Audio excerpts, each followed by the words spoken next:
नमस्कार, news state में आपका स्वागत है। मैं हूं आपके साथ लोकेंद्र त्यागी। आपके मुद्दे में आज बात करेंगे मध्य प्रदेश की, जहां 2023 चुनावी साल है। ऐसे में आम से लेकर खास व्यक्ति की नजर अब सरकार पर है। अलग अलग संगठन अपनी मांगों को मनवाने के लिए धरना प्रदर्शन कर रहे हैं। इसी कड़ी में अब डॉक्टर्स ने भी एक बड़ा आंदोलन छेड़ दिया है। इसकी शुरुआत शुक्रवार को ग्वालियर से हो गई। डॉक्टर्स ने आंदोलन का नाम चिकित्सक बचाओ दिया है। डॉक्टर्स की ये यात्रा 38 जिलों से होकर भोपाल पहुंचेगी। आज चर्चा इसी मसले पर कि जिन्हें अस्पतालों में होना चाहिए वो सड़कों पर क्यों बैठे हैं।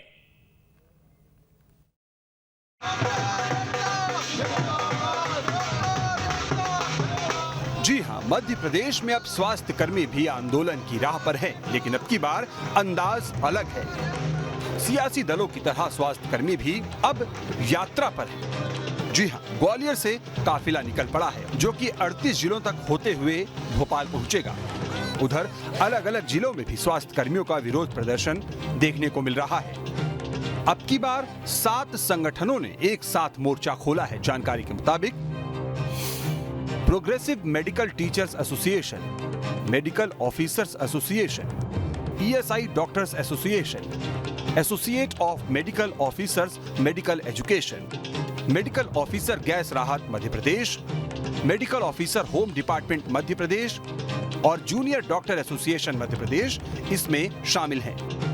बिल्कुल सरकार तक वार्ता पहुंचेगी, बात जरूर पहुंचेगी, क्योंकि सरकार हमारी बात को जरूर ना सुना कर सकती है, लेकिन जब ये यात्रा पूरे प्रदेश में निकलेगी और प्रदेश का हर चिकित्सक अपनी आवाज़ को बुलंद करते हुए सरकार तक अपनी आवाज़ को पहुंचाएगा तो बिल्कुल ये आवाज़ पहुंचेगी। और हमें उम्मीद है कि इसके बाद सरकार हमारी ना सिर्फ बात को सुनेगी, हमारी समस्याओं को भी समझेगी और उनका निराकरण करेगी। बात करें इन संगठनों की मांगों की तो इसमें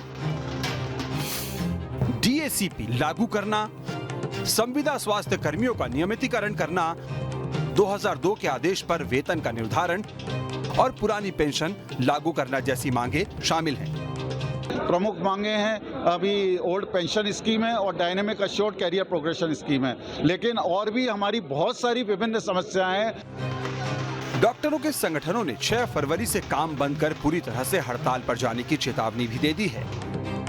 बहरहाल डॉक्टरों ने मोर्चा ऐसे समय खोला है जब मध्य प्रदेश चुनावी साल में एंटर कर चुका है। ऐसे में सत्ताधारी दल के लिए जहां डॉक्टरों को मनाना एक चुनौती होगी, वहीं विपक्षी कांग्रेस इसमें अवसर तलाशेगी। Team news state. और चर्चा करने के लिए इस वक्त भारतीय जनता पार्टी के प्रवक्ता डॉक्टर ब्रजेश पांडे हमारे साथ जुड़ गए हैं। इसके अलावा डॉक्टरों के एसोसिएशन की तरफ से भी हमें जल्द ज्वाइन करेंगे और कांग्रेस के नेता भी जुड़ेंगे। लेकिन ब्रजेश पांडे जी, चुनावी वर्ष, सबकी अपनी मांगे हैं और ऐसे में डॉक्टर्स सड़कों पर आ गए हैं। सर, लोकेंद्र साहब, बहुत स्पष्ट बात है। असल में डॉक्टरों को पर्दे के पीछे इस प्रदेश के अंदर कांग्रेस पार्टी, जिसने 1.5 साल मध्य प्रदेश में गलती से सरकार बनाई और इस 1.5 साल के अंदर संपूर्ण मध्य प्रदेश के अंदर जो उन्होंने भ्रष्टाचार का आलम बना दिया और समूचे प्रदेश की जनता ने देखा कि किस तरह से बल्लभ भवन को लूट का अड्डा बनाया गया। जनता ने ये भी देखा कि कांग्रेस ने अपने वचन पत्र में जितनी भी मांगे रखी थी, चाहे वो डॉक्टरों से संबंधित हो, चाहे दैनिक वेतनभोगी कर्मचारी से संबंधित रही हो, चाहे स्वास्थ्य कर्मियों से संबंधित रही हो, चाहे डॉक्टरों के नियमितीकरण की बात रही हो, चाहे डॉक्टरों के वेतन निर्धारण की बात रही हो, चाहे संविदा स्वास्थ्य कर्मियों की बात रही हो, सारी बातें जो उनके वचन पत्र में थी वो खोखला साबित हुई। 1.5 साल के कार्यकाल में कमलनाथ जी केवल अपने एसी में बैठ करके वो सारी बातें करते रहे। 4-5 लोग जो दलाली कर रहे थे, उन लोगों ने पूरी तरीके से बल्लभ भवन को, पूरी तरह से मंत्रालय को अपने भ्रष्टाचार का गंगोत्री बना दिया। हम समझते हैं कि ये एक ऐसा समय है जबकि पूरे देश ने देखा है कि हम किस तरह से कोरोना के दंश को झेल रहे हैं। इस समय किसी भी राजनीतिक पार्टी का नैतिक दायित्व नहीं बनता है किसी भी समूह को, किसी भी वर्ग को आप उकसा करके सरकार के खिलाफ ट्रांसपेरेंसी करो। ये एक तरीके से राजद्रोह के इनके खिलाफ मुकदमा कायम करना चाहिए, इन लोगों के खिलाफ जो पार्टी इस तरह के कार्यों में आगे आती है। रहा सवाल हमारे सम्मानित डॉक्टरों का, तो हम समझते हैं कुछ कम्युनिकेशन गैप है। बैठ करके डॉक्टरों के जितने भी संगठन हैं, चाहे वो प्रोग्रेसिव मेडिकल टीचर्स एसोसिएशन हो, चाहे मेडिकल ऑफिसर्स एसोसिएशन हो, चाहे ईएसआई डॉक्टर्स एसोसिएशन हो, चाहे associate of medical officers medical education हो, या जितने भी एसोसिएशंस हैं, सभी लोगों को बैठ करके सरकार के साथ बातें करनी चाहिए। हम शुक्रगुजार हैं, कोरोना काल में हमारे डॉक्टरों ने कई लोगों की जानें बचाई है, हम उनके साथ खड़े हैं। और डॉक्टरों की जो डायनेमिक एक एसोर्ट कैरियर प्रोग्रेशन की मांग है, डीएसीपी, उसकी पॉलिसी कह रहे हैं कि हम लागू नहीं कर पा रही सरकार, उस कम्युनिकेशन गैप को दूर करने की इनकी ओर से एक डेलीगेशन बात करे गवर्नमेंट से आकर के, सरकार का निमंत्रण है। और तीसरी महत्वपूर्ण बात मैं इतना जरूर कहना चाहूंगा कि आज प्रदेश के समग्र विकास के लिए, प्रदेश को उत्तर दिशा देने के लिए, और प्रदेश के अंदर जितने भी लोग रह रहे हैं 7.5 करोड़ जनता। लेकिन ब्रजेश पांडे जी, आपकी बात मैंने बड़े गौर से सुनी। ये डॉक्टर्स की अपनी मांगे हैं सर, इसमें आप राजनीतिक एंगल क्यों देख रहे हैं? क्यों आपको लग रहा है कि डॉक्टर्स इतने नासमझ हो गए हैं या वो अपनी मांग रखने में इतने सक्षम नहीं है कि उन्हें किसी राजनीतिक पार्टी की जरूरत है? और इससे पहले क्या जितने आंदोलन हुए, चाहे जूनियर डॉक्टर्स के हों, रेजिडेंट डॉक्टर्स के हों, उस समय तो चुनावी वर्ष भी नहीं था, तो उस समय भी क्या कांग्रेस का हाथ था उन धरनों के पीछे? दो और मेहमान जुड़ गए, मैं परिचय करा देता हूं, उसके बाद जवाब दीजिएगा। हमारे साथ जितेंद्र मिश्रा जी जुड़ गए हैं, प्रवक्ता हैं कांग्रेस के, और इसके अलावा डॉक्टर राहुल अग्रवाल हैं, सदस्य हैं आईएमए के। आपका भी स्वागत है, बोलिए ब्रजेश जी। देखिए लोकेन साहब, बड़े विनम्रता से मैं आपसे कहना चाहता हूँ, 2018 में जब कांग्रेस पार्टी अपनी सरकार प्रदेश के अंदर बनाना चाह रही थी, जब उनके पास एक स्कॉलर लीडर थे ज्योतिरादित्य सिंधिया जी, उस समय भी इन लोगों ने कांग्रेस पार्टी जगह जगह जा करके, चाहे वो वेतनभोगी कर्मचारी हो, चाहे संविदा कर्मी हो, चाहे डॉक्टरों की वेतन निर्धारण की बात हो, चाहे पुरानी पेंशन की बात हो, जहां भी इन लोगों का डिमॉन्स्ट्रेशन हुआ करता था, कांग्रेस का डेलीगेशन जाया करता था और उन लोगों के बीच जाकर के उन्हें आश्वस्त करता था कि साहब हम सरकार बनाए नहीं कि हफ्ते भर के अंदर, 10 दिन के अंदर इन सारी मांगों को, समस्याओं का निवारण कर लेंगे। मध्य प्रदेश में ऐसे एसोसिएशन जो लोग, तो वो तो विपक्ष में है ना, विपक्ष तो यही काम करता है। छत्तीसगढ़ में आज जितने प्रदर्शन हो रहे हैं, चाहे संविदा कर्मचारी हो, अनियमित कर्मचारी हो, डॉक्टर्स हो, आप भी तो वही काम कर रहे हैं ना वहां पर जाकर। नहीं, हम जितनी भी मांगे करते हैं, जितनी भी बातें हमने किया है, जितनी भी अपने वचन पत्र में या घोषणा पत्र में बातें लाई हैं, उसका इम्प्लीमेंटेशन किया है। लेकिन इनका तो 0% भी कहीं इम्प्लीमेंटेशन नहीं हुआ है ना। इन्होंने कहा था साहब हम सरकार बनाएंगे, स्वामीनाथन आयोग की रिपोर्ट लागू कर देंगे, कहीं लागू नहीं हुआ।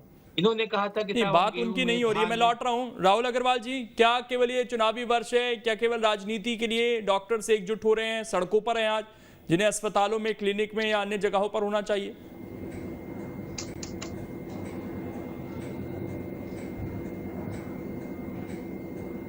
राहुल जी, आवाज पहुंच पा रही है आप तक? चलिए दोबारा से मैं जुड़ने की कोशिश करता हूं। जितेंद्र जी, मैं आपसे सवाल लेता हूं कि क्या केवल सियासत हो रही है डॉक्टर्स को आगे रखकर? देखिए, सरकार की जिम्मेदारी बनती है कि जो भी कर्मचारी हो, अधिकारी हो, अगर उनकी कोई समस्याएं हैं तो उन पर निराकरण की दिशा में काम करना चाहिए। कम से कम उनके साथ बैठ के बात तो करना चाहिए। चिकित्सा शिक्षा मंत्री के साथ लगातार वो प्रयास कर रहे हैं कि हमारी बैठक हो जाए। चिकित्सा शिक्षा मंत्री लगातार उनको टालने का प्रयास कर रहे हैं और आज से नहीं, ये 10 आश्वासन मिल चुके हैं उन्हें, लेकिन नतीजा शिखर आ रहा है। कब तक आदमी इंतजार करेगा? उनकी समस्याएं कोई वो मंत्री परिषद में पद नहीं मांग रहे, वो सिर्फ अपनी बुनियादी सुविधाएं मांग रहे हैं, जिनको लेकर के सरकार के कार्य पर जू नहीं लग रही है और सरकार के लोग दोषी हमको दे रहे हैं कि साहब आप लोग भड़का रहे हैं। अरे उनकी मांगों पर अगर कार्रवाई हो जाती तो आज इतना बड़ा संगठन, 8,000 डॉक्टर सड़क पर उतरने को तैयार है। पिछली बार भी चिकित्सा शिक्षा मंत्री से बात करने का प्रयास किया गया, लेकिन एक लॉलीपॉप दे दिया गया कि आपसे बात की जाएगी, आपकी समस्याओं पर विचार किया जाएगा। कोई भी संस्था हो, कोई भी संस्थान हो, कोई भी वर्ग हो, कब तक इंतजार करेगा? सिर्फ लॉलीपॉप के सारे 2 साल हो गए, सिर्फ टालते रहते, लगातार आंदोलन करते रहे, कभी उनको डंडे के दम पर दबाने का प्रयास किया गया। आज कोरोना की समस्या जब भी देखा आपने, उन्होंने क्या मांगा था? उन्होंने अपने परिवार के लिए सिर्फ ये मांगा था कि अगर हमारे परिवार से कोई मरीज हो जाए कोरोना का तो उसको प्राथमिकता मिले। वो देने को सरकार तैयार नहीं है। उन पर आसमा लगाने की बात की जा रही थी। आपने देखा किस तरीके से दमन और अत्याचार सरकार कर रही है। इस पर विचार करना चाहिए, क्योंकि डॉक्टर्स की समस्या मुझे लगता है बिल्कुल सही मांगे हैं उनकी, उन पर विचार सरकार को करना चाहिए। ब्रजेश जी बोलिए। वो तो कह रहे हैं कि सरकार मांगे मान लेना, ज्यादा बेहतर है। लोकेन्द्र साहब, मैं बड़े विनम्रता से कहना चाह रहा हूँ, तुलसीदास जी ने एक चौपाई लिखा है रामचरितमानस में। उन्होंने कहा है कि मत कीरित गत भूल भुलाई, जब जही जतन जहाँ जही पाई, सो जानब सत्संग प्रभावों लेकूं वेद न आन पाऊं। जब इनकी 1.5 साल की सरकार थी, इनने अपने वचन पत्र में जितनी मांगे किया था उसमें से 5% इम्प्लीमेंटेशन नहीं कर पाए 1.5 साल। हम कह रहे हैं कि जहां भी कम्युनिकेशन गैप है, जहां भी संवादहीनता है, चिकित्सा शिक्षा मंत्री जी से इनको बैठ के बात करनी चाहिए। डीएसीपी की जो बात आ रही है कि डीएसीपी जिसके से इनको प्रमोशन डॉक्टरों का होना है, पूरी बात मैं कर लूं फिर आप करें तो अच्छा रहेगा। दोनों बीच में बोलेंगे तो किसी डीएसीपी की जो बात है, हम कह रहे हैं कि इस चीज को भी लेके डिस्कस करना चाहिए। और हम तो बड़े सम्मान से कह रहे हैं कि कोरोना काल में हमारे सम्मानित डॉक्टरों ने जो अग्रणी भूमिका निभाई है, उसकी प्रदेश की जनता, उसकी देश की जनता उसको नमन करती है और इसलिए हम उनके तहे दिल से उनके साथ हैं। लेकिन जो भी थोड़े बहुत भी कम्युनिकेशन गैप है उनको दूर करें। और जो डॉक्टर, जितने भी डॉक्टर हैं, चाहे वो जितने भी संगठन के डॉक्टर इकट्ठा हुए हैं, स्वास्थ्य विभाग के जो 5000 डॉक्टर हैं, ईएसआई के जो 300 डॉक्टर, थोड़ा थोड़ा उनके ग्रुप लीडरों के बीच में अलग अलग बिंदुओं पे अलग अलग बातें हैं। कुछ लोग कह रहे हैं कि नहीं, डीएसीपी की शर्तें जो है हमको इस साल से लागू कराना है। तो ये सब चीजें पहले वो बैठ के 4-5 संगठन जो साथ में 7-8 संगठन मांग कर रहे हैं, ये डिस्कस कर लें। फिर सरकार के पास ये अपने प्रतिनिधि मंडल को लेकर के सरकार इससे बात करने को तैयार है। और किसी भी पार्टी को, चाहे वो बीजेपी हो चाहे कांग्रेस, पर्दे के पीछे राजनीति इस विषय में नहीं करना चाहिए, क्योंकि ये मरीजों से जुड़ा मामला होता है, बहुत सेंसिटिव विषय होता है। मरीज करा उठते हैं, जो अस्पताल में एडमिट होते हैं, उनको बेड नहीं मिलता, उनको बेड नहीं मिलता, उनको दवाई नहीं मिलती, वो काल के कूड़गार में समा जाते हैं। इसलिए इस लेकिन ब्रजेश पांडे जी, आपको नहीं लगता कि अब तो ये सड़कों पर उतर गए हैं? तो आप कह रहे हैं कम्युनिकेशन गैप है, तो कम्युनिकेशन गैप क्यों है ये? और अब जब ये सड़कों पर आए और आगे इनका आंदोलन 6 फरवरी से जो कह रहे हैं कि हम और उग्र करने जा रहे हैं इसको, या और बड़े स्केल पर ले जाना चाहते हैं, तो वो ना हो उसके लिए कोई बातचीत का रास्ता है क्या आप लोगों के पास? बिल्कुल बिल्कुल, वही मैंने आपसे आग्रह किया लोग साहब कि देखिए 6 फरवरी से ये लोग कह रहे हैं कि साहब हम काम बंद हड़ताल कर देंगे। तो जो मध्य प्रदेश के अंदर medical teachers association, medical officers association, ESI doctors association, associate of medical officer, medical सारे जितने भी एसोसिएशन है, इन सबको पहले पूरी एक टीम बना लें। हमारी ये मांगे हैं, 15 मांग, 20 मांग, जितनी मांगे हैं उसको लेकर के अपना एक एजेंडा बना लें। उसके बाद सरकार से बात करें। हम समझते हैं जहां भी थोड़ा बहुत भी कम्युनिकेशन वो हो रहा है, गैप हो रहा है, वो तीर उधर हो जाएगा। मैसेज तो उनका आ ही गया ना सरकार के पास, मैसेज तो आ ही गया। अब आपको मांगे माननी है या इसको केवल पॉलिटिकल गिमिक बताना है, वो तो अब सरकार की मर्जी है। नहीं, इनका मैसेज आ गया तो मैं क्या बोल रहा हूँ, बिना बातचीत के। देखिए बात तो सबको करना नहीं, ये बातचीत तो सर आगे बढ़ जाएगी ना ब्रजेश जी। अगर आप यहाँ से प्रवक्ता होने के नाते कोई पॉजिटिव मैसेज भेजें, केवल बातचीत करने से थोड़ी चीजें सुलझ जाती हैं। बातचीत करने से सुलझ रही होती तो शायद सुलझ जाती, धरना प्रदर्शन की बात नहीं आती। आपको ये बताना पड़ेगा कि हम ये मांगे मानने के लिए तैयार हैं, इन पर कमेटी बनाने के लिए तैयार हैं, इन्हें हम नहीं मानेंगे। अगर स्पष्टीकरण देंगे तो शायद बात और आगे बढ़ेगी। नहीं लोकेन्द्र साहब, बड़ी बहुत विनम्रता से मैं आपसे कहना चाह रहा हूँ कि भाई मैं पार्टी का प्रवक्ता हूँ, जैसे हमारे जितेंद्र भाई प्रवक्ता हैं, हम दोनों स्पोक्स पर्सन हैं। ये चीज सरकार को तय करना है, लेकिन एक बार जो लेकिन आप लोग सरकार का भी तो स्टैंड रखते हो ना सर, तारीफ करते हो ना सरकार की भी। इन दी एंड आप पार्टी के प्रवक्ता हो, लेकिन पक्ष तो सरकार का ही रखते हो ना सर यहाँ पर। अगर आज इस डिबेट में आप जुड़े हो मेरे साथ, मैं बिल्कुल ये बात समझता हूँ कि आप पार्टी के प्रवक्ता हैं, लेकिन पक्ष आप सरकार का ही यहाँ पर रखेंगे। बीजेपी से तो इन्हें बात करनी नहीं है डॉक्टरों को। राहुल अग्रवाल जी, आपको मेरी ऑडियो पहुंच पा रही है सर? और सवाल यह है कि ये जो अब तमाम संगठन एक होकर हड़ताल की बात कर रहे हैं सर, ये केवल क्या प्रेशर पॉलिटिक्स है क्योंकि चुनावी साल है, या कोई बातचीत के जरिए चीजें सुलझ सकती हैं? और 6 फरवरी के लिए क्या तैयारी आप लोगों की?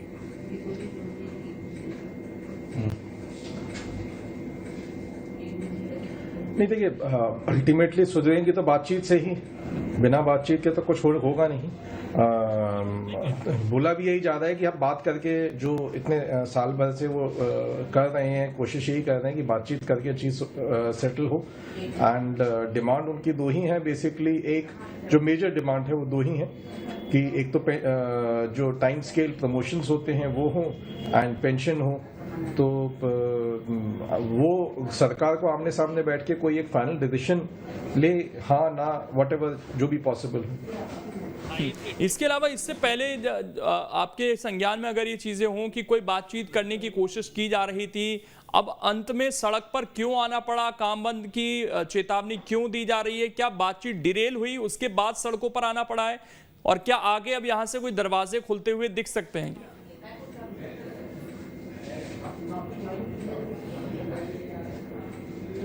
देखिए, अभी अलग अलग स्तर पे बात चल रही है, वो भी यही चल रही है कि अभी एक अवेयरनेस सॉर्ट ऑफ है कि अगर कोशिश यही है कि अलग अलग सब मिलके किसी तरह बात करें। एक चीज और मैं जानना चाहता हूं कि डॉक्टर्स इस वक्त जब कोरोना के समय इतना सम्मान इन तमाम लोगों को मिला, हम देख रहे हैं कि बहुत ज्यादा कभी संविदा स्वास्थ्य कर्मी, कभी तमाम अब संगठन जुड़ रहे हैं, कभी रेजिडेंट डॉक्टर्स। क्या मध्य प्रदेश में व्यवस्थाएं उस तरह की नहीं है कि आए दिन इलाज छोड़कर सड़कों पर डॉक्टर्स को आना पड़ता है?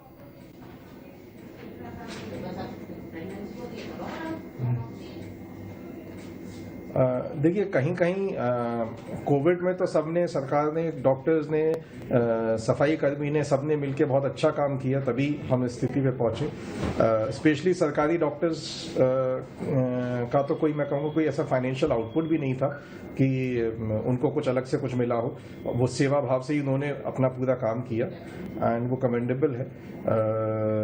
बट हाँ, जो बेसिक नेसेसिटीज़ होती हैं, स्पेशली पेरिफेरल हॉस्पिटल्स में, जो अब हालांकि कोविड के बाद काफ़ी इम्प्रूवमेंट हो चुका है, बट स्टिल जो एडमिनिस्ट्रेटिव इंटरफेरेंस हैं, एडमिनिस्ट्रेटिव इश्यूज आते हैं, जिसके लिए कई बार डॉक्टरों को ब्लेम किया जाता है, जहां उनका रोल नहीं होता है, तो वो इश्यूज आते रहते हैं। चलिए, ये चर्चा जारी है, कुछ और भी सवाल नजर आ रहे हैं, लेकिन क्या रोड मैप है आप लोगों के पास? अगर सत्ता में वापसी की किसी भी तरीके से, तो वाकई ये जो समस्या डॉक्टर लेकर बैठे हैं, इसका कोई सॉल्यूशन रहेगा? देखिए, सबसे पहली चीज तो ये कि अभी और शायद बताना भूल गए कि अनेक स्तरों पर बात हुई है। चिकित्सा शिक्षा मंत्री से लगातार डॉक्टर्स एसोसिएशन का संवाद रहा है, लेकिन कहीं कोई हल निकलता नहीं दिख रहा है। इस पर विचार करना चाहिए। कोई बहुत बड़ा इंफ्रास्ट्रक्चर नहीं मांग रहा है, कोई बहुत बड़ा फाइनेंशियल खर्च नहीं मांग रहा है सरकार से, लेकिन जो बुनियादी मांगे मांग रहे हैं उन पर विचार होना चाहिए। कम से कम बैठ करके ऐसी बात तो हो जिससे उन्हें लगे कि हाँ, सरकार इस दिशा में काम करना चाहिए। सरकार लगातार इनको सिर्फ बहलाने का प्रयास कर रही है। हमारे समय में अगर मान लीजिए आज हम डॉक्टर्स के साथ हैं, तो सरकार बनने के बाद भी खड़े रहेंगे और उचित मांगों पर विचार करने की कमेटी बनेगी और उसकी बात की जाएगी। लेकिन आज ये सरकार ठीक, मैं ब्रजेश जी से क्लोजिंग कमेंट ले लेता हूं। ब्रजेश जी, रास्ता निकलेगा या 6 फरवरी से पहले मामला शांत हो जाएगा? लोकेन साहब शुभ बोले तो बोले, चलनी क्या बोले, जिसके 32 खेद हैं। मैं समझ में ये नहीं आ रहा। हमारे काबिल मित्र कह रहे हैं भाई, हम और डॉक्टर राहुल अग्रवाल साहब जो IMA के मेंबरान है, खुद कह रहे हैं कि इस दिशा में सरकार से डायलॉग चल रहे हैं, बातचीत चल रही है। मैं इनसे पूछना चाह रहा हूं कि आपने अपने वचन पत्र में जो मांगे किया, बताया था कि हम सरकार बनते ही प्राथमिक स्वास्थ्य केंद्र खुलवाएंगे, हम डॉक्टरों को टेलीमेडिसिन की व्यवस्था से जोड़ेंगे, हम प्रसव सुविधा जो 10 किलोमीटर होता है ट्रामा सेंटर, उसको 30 किलोमीटर के अंदर स्थापित करेंगे। उसमें से आपने कितनी मांगों को पूरा किया 1.5 साल में? आप मुझे बता दीजिए कि आपने जिला स्तर पर जो जिला चिकित्सालय होता है, उसमें नर्सिंग पैरामेडिकल के लिए आपने डॉक्टरों के लिए क्या किया? आपने जो रिक्त पद थे डॉक्टरों की, उसमें आपने चलिए, एक दूसरे की कमियां गिनाने से बेहतर है आप क्या कर सकते हैं और कैसे ये काम बंद हड़ताल ना हो आगे जाकर, इस पर गौर करना चाहिए। समय इतना ही है। बहुत बहुत शुक्रिया आप तीनों का जुड़ने के लिए और इस चर्चा का हिस्सा बनने के लिए, क्योंकि डॉक्टर्स बहुत अहम भूमिका निभाते हैं। भगवान का दर्जा उन्हें दिया जाता है, सड़कों पर नहीं, अस्पतालों में उन्हें होना चाहिए। फिलहाल छोटा सा ब्रेक, खबरें लगातार जारी हैं।